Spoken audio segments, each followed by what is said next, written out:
Happy Sankranti అందరికి. అందరు అన్నం తిన్నారా? మేమైతే ఇప్పుడే తింటున్నాం. బగారు అన్నం, నాటుకోడి కూర, మళ్ళీ కట్టెల పొయ్యి మీద. నాటుకోడి బాగుందా? కూర వండేందుకు బాగుందా? పొయ్యి మీద ఎంతసేపు వండినావు రై కూర?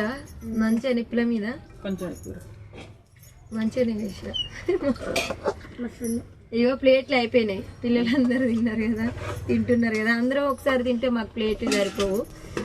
అందుకే నేను తమ్ముడు లేట్ అయినాం. పిల్లలు పెట్టాను, పెద్దలను తినాలి. మీరందరూ తిన్నారా లేదా కామెంట్ పెట్టండి. మీరేం కూర? మటనా, బిర్యానీనా? బిర్యానీ చేసుకుంటేనే బాగుంది. ఇలాంటి గిన్నెలు తింటున్నాను కామెంట్ అయితే పెట్టకండి.